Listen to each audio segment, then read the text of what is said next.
Welcome Guardians, bringing you today some typical rank 6 energy with a new video. How do all the Destiny stories, excluding seasonal, rank next to each other? This is a question that's never been asked before, but I am here to answer. I would also like to remind everyone before we get into it, this is based on in-game story presentation, not including gameplay. Coming in at number 1, we have Witch Queen.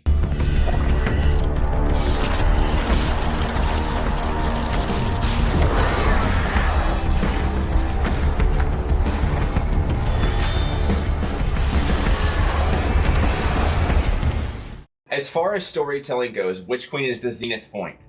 After 7 years of lore and 5 years in-game build-up, Savathun arrived and delivered. The God of Lies showed herself to be worthy of that title. Throughout the story, unraveling her secrets and finding the truth was always at the forefront.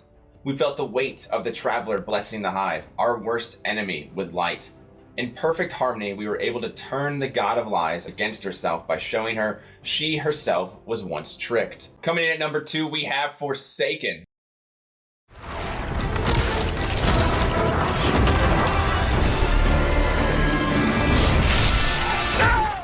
Forsaken came in and changed a lot for the Destiny community and changed the overall direction of Destiny 2 stories. With the death of Cayde, we were confronted head-on with mortality. While other Guardians' deaths have either been off-screen or written off in lore, a fan favorite was killed right in front of us. This not only changed the mood, but the overall impact that our missions have on us. What took place was a typical revenge plotline while we went after our mentor's killers.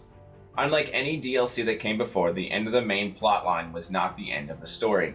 For the first time in years, we learned more about the Awoken and what happened to them after their battle with Oryx. This set up the Awoken to be allies for years to come. Now, while Forsaken didn't resolve everything, 3-week cycle, it did change our understanding of Throne Worlds and the use of darkness as a power.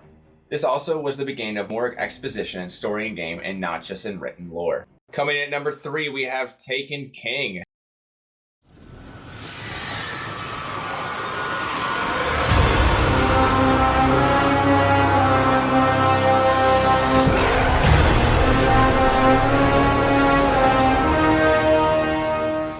Oryx, the Taken King, changed Destiny forever. The Hive God came to collect for murdering his son. For the first time in Destiny, we knew exactly who we were there to fight, what our mission was, and he was ever present. Oryx brought with him the Taken, a new enemy type, and seeing that phalanx get torn from the fabric of reality was mind-blowing. Even though this was our first introduction with a Hive God, it was made very clear from the start how powerful and old he was. The DLC also cemented how mighty our own Guardian was when we killed the Navigator once and brought 5 other friends to teabag the ancient Krill. Coming in at number 4, we have Red War. How do we come back from this?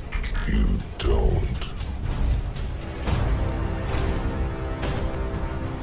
Welcome to a world without light. Defeat, something we have never known before, was shown to us firsthand in the Red War.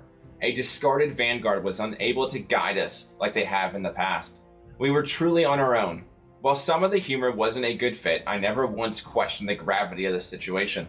Watching our mentors struggle and come to terms with their lack of light was not an easy thing to endure. The ending fight with Gaul showed us what an opponent with our own abilities could really do. We also saw for the first time activity from the Traveler itself, overloading Gaul with light to the point of combustion.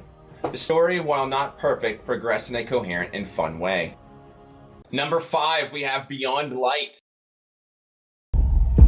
I will give these Guardians the destruction they crave. I give some of Beyond Light's failures slack due to the pandemic and causing a lot of the story and gameplay features to be cut. The storyline was overall good though. We see darkness being used as a real power akin to our light abilities. This was the first DLC where we see that maybe darkness in and of itself isn't evil. It changes our whole perspective of light good, darkness bad ideology we have ingrained. Darkness isn't a force but a tool that is good or bad depending on the user. This is something we had heard a little before, but Beyond Light showed us the truth firsthand. We also see the desperation of the fallen and maybe even some sympathy in their motivations for survival. Coming at number 6, we have WARMIND.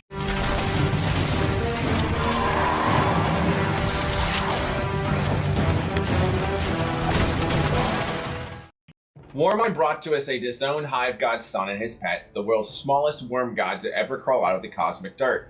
While the introduction of Honor Bray and Rasputin in-game was a welcome narrative, the worm god itself was shockingly disappointing.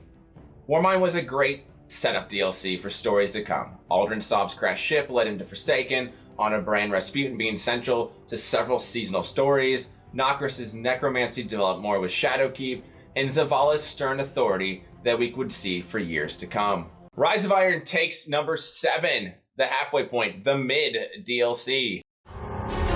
Stand with me, Guardian. Prove yourself worthy, and the Iron Lords will rise again. The DLC that isn't even canon to a lot of Destiny players. It is canon though, just want to throw that out there and make sure that we are all on the same page here. Learning the history of the Iron Lords and their downfall, as well as seeing the power of Rasputin, was a high point in the overall short story. Siva was great, but ultimately meaningless to the main Destiny story. Rise of Iron did, however, set up the ideals of the Devil Splicers, which we are still seeing to this day with Aramis and the Fanatic. Coming in at number 8, we have Curse of Osiris.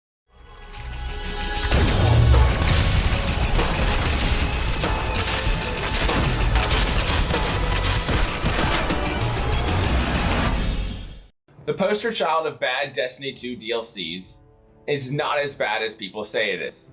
While not a shining beacon of storytelling, the hatred is more meme than truth at this point, and mostly based on gameplay. Our mission was clear from the start. Rescue Osiris, stop the simulated future from happening. Both of these were accomplished. We learned more about Osiris, and our ghost got an undeniable upgrade, Sagira. While more could have been developed, there was no confusion or filler in this story, which is not something I could say about other DLCs. Coming in at number 9, we have House of Wolves.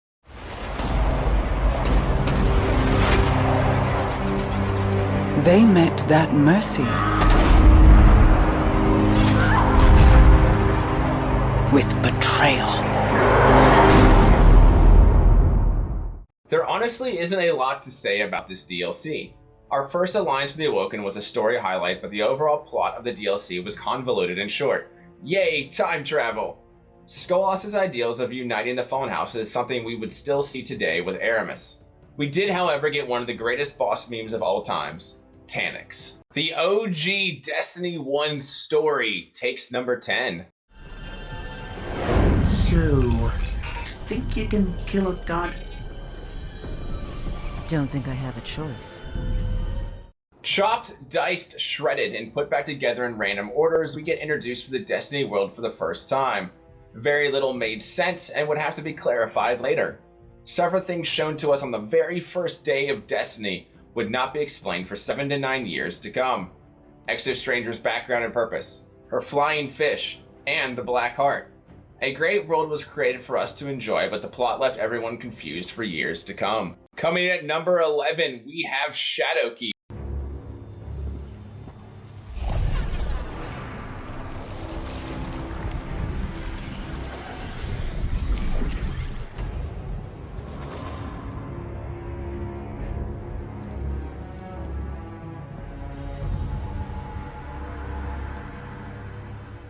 The Seinfeld of DLCs, a DLC about nothing. While the introduction of our first look at the inside of an angry Dorito ship was pretty cool, the lead up was forgettable.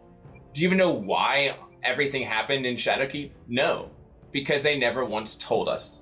Did you know that Savathun was involved? Or that the reason any of the nightmares even existed was because they were trying to revive Oryx? Or that it was Savathun who tricked Hashladun into making nightmares and to bait us into ending Oryx's bloodline? No, none of this was told to us in game, which is a shame because if they had included all the information instead of an Eris drama, it would have been a much better DLC. Coming in at number 12, we have Dark Below. Crota, son of Oryx. He took everything from me.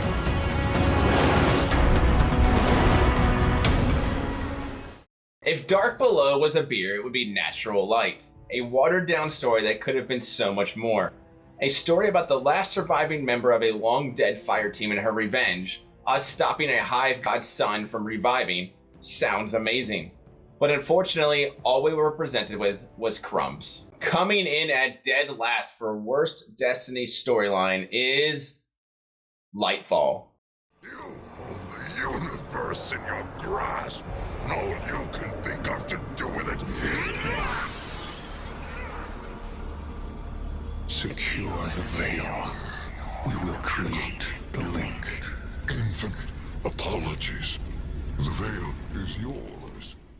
Lightfall? Dead last? How could I? Well, I could. Lightfall suffered from not only being a filler subclass promotional storyline, but also major plot holes and basic storytelling rules ignored. A hero, us, should never fail due to their own incompetence. This happens not once, but twice. The first time is because we are told that only Strand can break the radial mast, but Rohan blew it up with a bomb. Not Rohan, dude! So Rohan didn't even have to die if we had just used a bomb instead of being forced by OSIRIS, who has completely changed personalities, to use an ability we weren't ready for. The second time is apparently our Guardian suffers from short-term memory loss, because why else would we forget the Witness can connect to our ghost when it happened not like even an hour ago? For a DLC whose tagline was, "Our end is near," the bro surfer techno atmosphere did not instill this feeling. I felt more like we were taking a much needed vacation than stopping the literal end of the universe. Let's not even get into the Veil was a last minute plot point in the Destiny story with no hint in preceding lore. Or that Callus didn't account for Strand, but his Cabal units already had Strand shields. Or that the Witness stood out in space chilling or whatever for like a week and nobody did anything about it. While other stories may have been lacking, Lightfall earns the worst storyline due to the tone-deaf nature, the blatant disregard for story structure, and overt plot holes.